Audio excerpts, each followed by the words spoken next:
The rain had not stopped all morning, turning the cobbled streets of Bath into mirrors of grey. Margaret Whitmore sat by the window of her small sitting room, her cup of tea cooling untouched beside her. The phone on the coffee table buzzed once, twice, and then again. A message from Clara. Her daughter's words appeared on the screen like a familiar script. "Mum, could you transfer £1,850 today? We've just booked a family trip to Disneyland Paris. I'll pay you back next month, promise." Margaret stared at the message. Her heart tightened, not with anger, but with the dull ache of habit.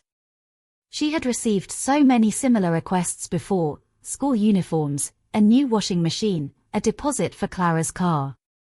Each time she told herself it was the last. Yet each time she gave in. The kettle whistled again. She poured another cup, though her hands trembled slightly. Across the mantel, the framed photograph of Clara and her husband Edward smiled back at her. Their son, little Jamie, sat on Edward's shoulders, his tiny arms flung wide with joy. It was taken 2 summers ago at Weston-super-Mare, when things still felt warm between them. Margaret opened her worn ledger, the one she kept hidden inside a drawer. Page after page listed transfers, gifts, and checks written out over the years. The numbers blurred together, forming a quiet confession of her sacrifices. She had once believed that generosity was the truest form of love.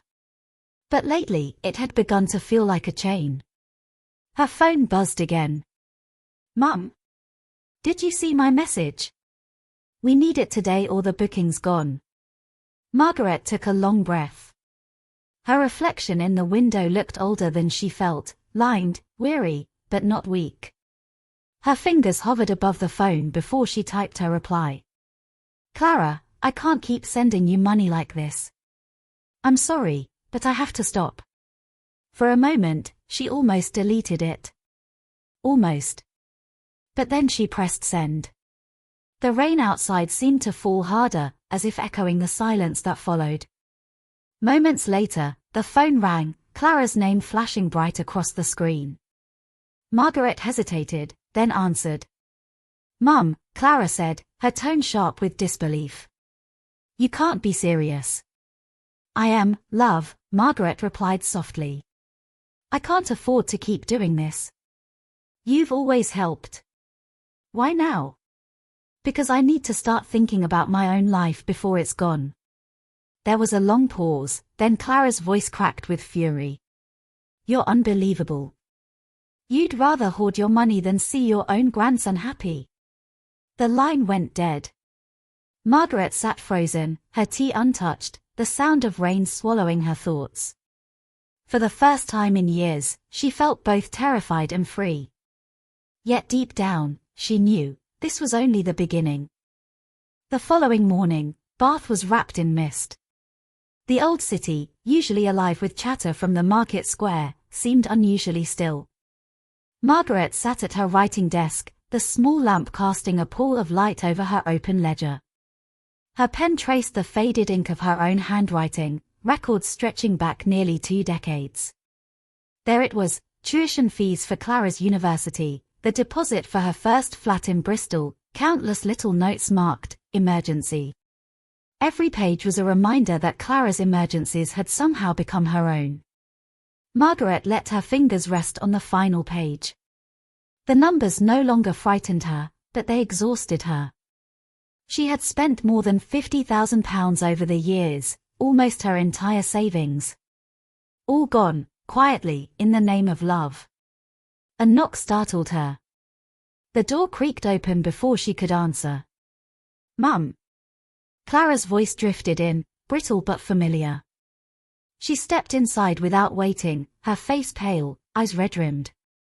"Can we talk?" Margaret nodded, though her stomach tightened. Clara walked around the room, glancing at the shelves lined with old books and photographs. Her gaze fell on the ledger lying open on the desk. "What's that?" "Just my notes," Margaret replied, closing it gently. Clara frowned. "Notes? You've been keeping track of every penny you gave me." "It's not about that," Margaret said quietly. It's about remembering what I've done, and what I can't do anymore. Clara's lips trembled between anger and disbelief. So you're keeping score now? Like I'm some sort of burden? I never said that. But that's what you mean. Clara's voice rose. You're making me feel like I've taken advantage of you. Margaret sighed. I didn't make you feel that, love. You did. For a long moment, the only sound was the clock ticking above the mantel. Clara turned away, her arms folded. You have no idea how hard it is, raising a child and managing bills. Edward's hours got cut again. We're barely holding on. Margaret looked at her daughter, the same girl she'd once held through sleepless nights, now grown, proud, and angry. Then perhaps it's time you stopped relying on me to hold you. Clara's jaw tightened. I can't believe you'd say that. I can't believe it's come to this.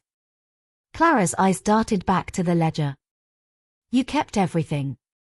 Even the down payment for the house, didn't you? Margaret hesitated. Yes. And Edward thinks that came from my insurance payout. Margaret said nothing. The silence told her daughter everything. Clara's face hardened. You've ruined everything. With that, she turned and stormed out, the front door slamming so hard the picture frames rattled on the wall. Margaret sank into her chair, her heart pounding. The quiet returned, heavier than before. On the desk, the ledger lay open once more. The ink glistened faintly beneath the lamplight, the last line written in her steady hand. No more. But as she closed the book, a thought chilled her. Would Clara ever forgive her for it? The days that followed were long and silent. Margaret tried to keep herself busy with little things, watering the geraniums on her windowsill, feeding the stray cat that visited each morning, tidying the same shelf again and again. But nothing quieted the echo of that slammed door. Clara didn't call. Not once. By the fourth day, the stillness in the flat began to feel unbearable. Margaret considered phoning her daughter, just to ask how Jamie was, but her pride stopped her. She had said she wouldn't give in, and she meant it. Still, every creak of the floorboards, every passing car outside made her heart leap with foolish hope. It wasn't until a week later that her phone finally rang. Clara's name flashed across the screen. Margaret answered quickly, her voice soft with cautious relief. Clara, love. Mum, Clara interrupted, her tone icy. I just wanted you to know you've caused a lot of trouble. Margaret froze. What do you mean? Edward found out, Clara said bitterly. About the down payment. About the money. He thinks I lied to him, which apparently, I did, thanks to you. Clara, I never told him. Oh, but you didn't need to, did you? You left that stupid ledger out. He saw it when he came by to collect Jamie's things. Margaret's breath caught. He came here. Yes. He saw everything. Every entry. Now he knows I've been taking money from you all these years. Clara, I'm sorry. Sorry doesn't fix it. Clara snapped. Do you know what it's like to watch your husband look at you like a stranger? Like you're a liar. Margaret closed her eyes, her throat tight. You told him it was insurance money. I never asked you to lie. You didn't stop me either, Clara shot back. You wanted to feel important. Needed. The savior of everyone. Well, congratulations, Mum. You've saved me right out of my marriage. The line went dead before Margaret could speak. She sat motionless for a long time, the ticking clock growing louder with each second. Then, slowly, she rose from her chair and walked to the window. The rain had started again, fine, silver, endless. She could see her reflection faintly in the glass. Her face looked hollow, her eyes weary. She thought of Clara as a little girl, running barefoot through the garden, calling her name with laughter. Now, that laughter felt like something from another life. The following morning, a letter arrived, no envelope, just folded paper pushed through the letterbox. Margaret unfolded it with trembling hands. "You've taken everything from me. Don't contact us again." It wasn't signed, but she didn't need it to be. Margaret sank onto the floor, the letter in her lap, tears falling silently. Outside, a delivery van rolled past, splashing through puddles. Life continued, indifferent to the breaking of a mother's heart. And as the mist settled once more over Bath, Margaret realized she had lost more than just her daughter's affection. She had lost her place in her family's world. Winter came early to Bath that year. Frost traced the edges of the window panes, and the city seemed wrapped in silence. Margaret moved about her flat in thick cardigans, her steps slow, careful. The rooms, once filled with the sound of Clara's visits and Jamie's laughter, now held only the hum of the radiator and the ticking of the clock. She had thought loneliness would crush her. Instead, it lingered like a shadow, cold, familiar, and oddly patient. Each morning, she walked to the corner shop for milk and bread, greeting Mr. Harris, the shopkeeper, with a polite smile. Some days they chatted about the weather or the endless potholes on Crescent Lane. But when he asked after her family, she simply said, "They're keeping well," and left quickly before her voice betrayed her. In the evenings, she read by the fire, the same book for weeks, her mind too weary to follow the story. Sometimes, when the silence grew too heavy, she caught herself whispering aloud, little half-sentences meant for no one. One night, as the wind rattled the windows, she found herself standing before the box of Jamie's old toys she had kept in the cupboard. She opened it gently. The smell of old wood and dust rose like a memory. A tiny train, a stuffed rabbit missing one ear, and a drawing in crayon, 3 figures holding hands beneath the sun. She traced her fingers over the picture. Gran, Jamie had written in shaky letters. Her throat tightened. There was a knock at the door. 3 soft raps, then silence. Margaret hesitated, heart thudding. Few people ever visited now.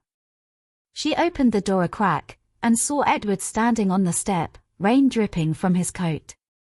"Edward," she whispered. "What are you doing here?" He looked pale, drawn. "I didn't know where else to go," he said quietly. "Clara's, she's not well." Margaret's breath caught. "What do you mean?" "She's not sleeping. She's stopped eating. Keeps saying she's ruined everything. I tried to help, but she won't talk to me. She just sits in Jamie's room, staring at the wall." Margaret felt her knees weaken. "Oh, my dear girl." Edward rubbed his temples. "I'm not here to ask for money. I just thought you should know. She's lost, Margaret. And she won't listen to anyone, except maybe you." Margaret's hand trembled on the doorframe. "She doesn't want to see me." "Maybe not. But she needs to." The wind howled through the narrow street, carrying the sound of the church bell in the distance. Margaret nodded slowly. "All right," she said at last. "I'll go." Edward gave a small, grateful nod before stepping back into the rain. When the door closed, Margaret stood motionless, the faint smell of damp wool still hanging in the air. After months of silence, her daughter's pain had found its way back to her doorstep. And though fear gripped her heart, one truth rang clear. The ties between a mother and her child could stretch thin, could fray, but they never truly broke. The road to Clara's house felt longer than Margaret remembered. Frost gleamed on the hedgerows, and her breath fogged the car window as she drove in silence.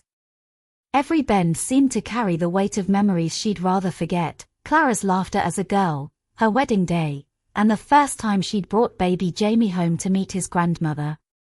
Now, the same house waited ahead, but the warmth was gone.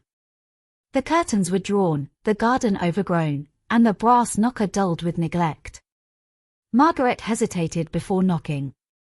She had practiced what she would say the entire drive, something kind, something simple, but as the door creaked open, her words vanished. Clara stood before her, pale and thinner than she'd ever seen her. Her eyes were rimmed red, her hair pulled back carelessly. For a heartbeat, neither spoke. "Mum," Clara said at last, her voice cracking like glass. Margaret swallowed hard. "Hello, love." A long silence stretched between them, filled only by the faint hum of the wind. Then Clara stepped aside. "You'd better come in." The house smelled faintly of cold tea and damp. Toys were still scattered in the sitting room, untouched since Jamie's passing. A blanket lay folded on the sofa, as though he might return at any moment. Margaret's chest tightened. "Clara, you've not been living here alone all this time, have you?" Clara shrugged. "Edward goes to work. Sometimes he stays with his sister. I prefer it that way." Margaret reached out, her voice soft. "Darling, you can't go on like this." Clara laughed faintly, a sound that didn't belong to her. "Can't I? The world moves on, Mum.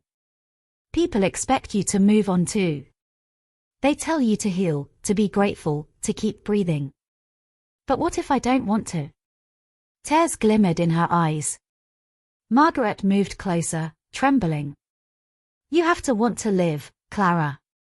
For Jamie's memory, if not for yourself." Clara shook her head. "Jamie's gone. There's nothing left." But Margaret saw something flicker behind her daughter's despair. On the table lay a small photo frame, turned face down. She reached for it gently, flipping it over. It was a picture of Jamie at his birthday party, grinning, icing smeared across his cheeks. Next to the frame was a small box, sealed with tape. Written across the top in Clara's handwriting were 3 words, "For Mum, someday." Margaret's breath caught. "What is this?" Clara looked away. "Just something I couldn't give you before. I didn't know if I ever could." Margaret opened the box slowly. Inside was a folded letter, tied with a ribbon, and beneath it, a silver locket she recognized instantly. It had been Margaret's, once. She had given it to Clara when she was 18, the day she left home. Clara spoke quietly, her voice trembling. "I found it after Jamie died. I thought if I held onto it long enough, maybe you'd come back." Margaret's hand pressed against her mouth, tears burning her eyes. "Oh, my darling. I'm sorry," Clara whispered. "For everything. For blaming you. For shutting you out. I thought if I stayed angry, it would hurt less." Margaret set the box aside and took her daughter's hands in hers. "Nothing could make me stop loving you. Not distance, not silence, not even grief." Clara sobbed quietly, her shoulders shaking. Margaret held her close, the two of them clinging together like the last fragile thread between them might break if they let go. For the first time in years, Clara wept into her mother's arms, and the weight of their shared sorrow began to shift, slowly, gently, into something that felt almost like forgiveness. But as Margaret looked past her daughter's shoulder, her gaze fell on something that froze her heart. In the corner of the room, half hidden beneath a sheet, stood Jamie's old toy chest. It was open. And inside it, among the toys, something moved. Margaret froze where she stood, her breath catching in her throat. For a long moment, she thought she must be seeing things. The dim light of the sitting room wavered, shadows playing tricks on her tired eyes. But then she saw it again, something small, a flicker of movement beneath the toys. A wooden soldier toppled over as though pushed by an unseen hand. "Clara," she whispered. "Did you see that?"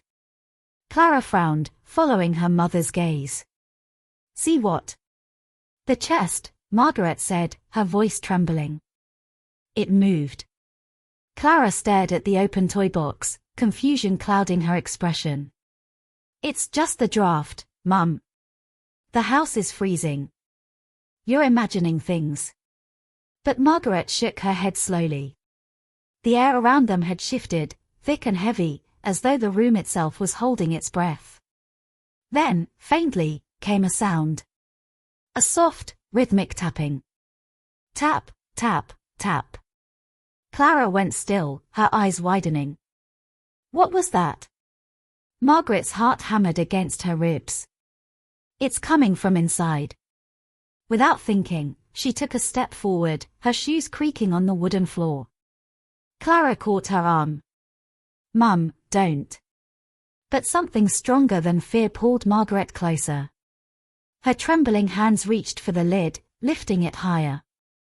Inside, among Jamie's old toys, lay a small train set, the same one he had played with endlessly, sending it around the track while humming to himself. The engine sat motionless, its bright red paint dulled with dust. Yet the tapping continued. Tap, tap, tap. It was coming from beneath the train. Margaret's fingers brushed the toy carriage aside. And there, hidden beneath the track, was a folded piece of paper, yellowed, edges worn. She glanced at Clara. There's something here. Clara hesitated before kneeling beside her. What is it? Margaret unfolded the paper with shaking hands. It was a child's drawing, made with crayons. A crooked house, a smiling sun, and 3 stick figures, one tall, one medium, one small. Beneath it, written in a shaky scrawl, were the words, me, Mummy, and Grandma. Clara pressed a hand to her mouth. That's Jamie's. Margaret nodded, tears welling. Yes, I remember the day he drew it. He said it was us, in his favorite garden. But there was something else on the back, words scrawled faintly in pencil, almost too light to read. Margaret turned it over. Her breath caught. It said, "Don't be sad, Mummy. Grandma's light is with me." The room seemed to tilt. Clara's eyes filled with tears. What does it mean? Margaret could barely speak. He wrote this after I gave him my lantern. Clara frowned through her tears. The one from your study. Margaret nodded slowly. He loved it. Said it made his room feel warm at night. They sat in silence, the paper trembling between them. Outside, the wind howled faintly against the windows, carrying with it a sound, soft, distant, and eerily familiar. It was humming. A gentle tune, the same lullaby Margaret used to sing to Jamie when he couldn't sleep. Clara clutched her mother's arm, her voice barely a whisper. Mum, you hear that too, don't you?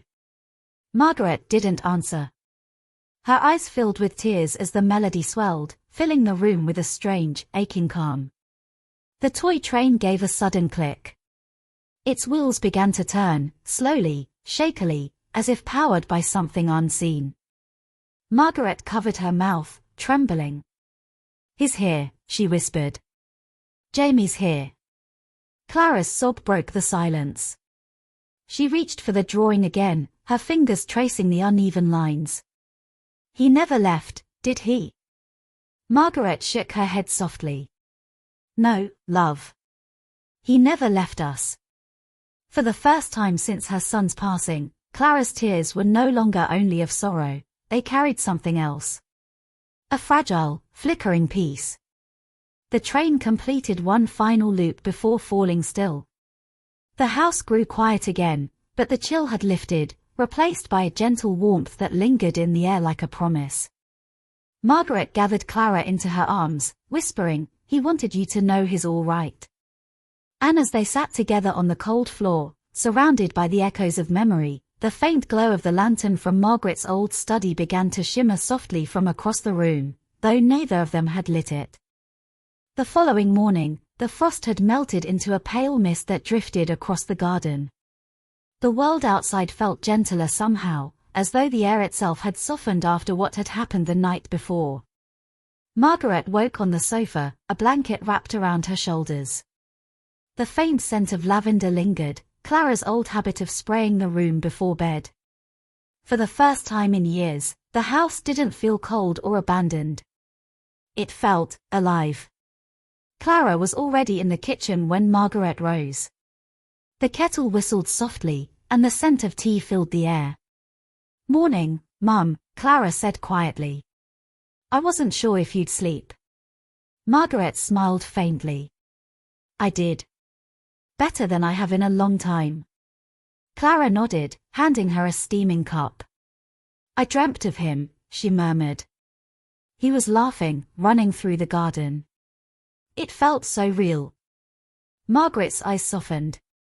Perhaps it was. They sat in silence, the ticking of the old wall clock filling the space between them. After a while, Clara said, "Do you really think it was him last night? The train, the humming, the light?" Margaret set her cup down. "I don't know what to think anymore. But I know this, whatever it wasn't meant to frighten us. It was meant to comfort." Clara exhaled shakily, tears gathering again. "I've been so angry for so long. At you, at myself, at the world. I thought if I stopped feeling, I'd stop hurting." Margaret reached across the table and took her daughter's hand. "Grief doesn't fade when you ignore it, love. It softens only when you let someone share it." Clara squeezed her mother's hand back. "I don't deserve your kindness." Margaret shook her head gently. "Every mother's heart breaks the same way, Clara. But not every child gets a chance to mend it." Clara's lips trembled into a fragile smile. "You always know what to say." Margaret laughed softly. "That's only because I've made all the same mistakes." They stayed there for a long time, drinking tea and talking quietly. The tension that once filled every word between them now dissolved into something tender, something almost sacred. Later that afternoon, Clara went to fetch the old lantern from the sitting room. She brought it back, holding it carefully as though it might crumble in her hands. "I think we should keep it lit," she said. "For him?" Margaret nodded. "For Jamie." Clara lit the small candle inside. The glass glowed a warm amber, its flicker gentle and steady. The flame cast their reflections across the kitchen wall, two women side by side, and for just a moment, a third smaller shadow seemed to stand between them. Neither spoke. They simply watched the light dance. As dusk fell over Bath, the mist outside thickened again. The world beyond their window blurred into silver grey, but inside the little house, the glow of the lantern never wavered. Margaret whispered softly, "He's gone where the light goes. But he's not lost." Clara leaned her head against her mother's shoulder. "No," she said. "He's home."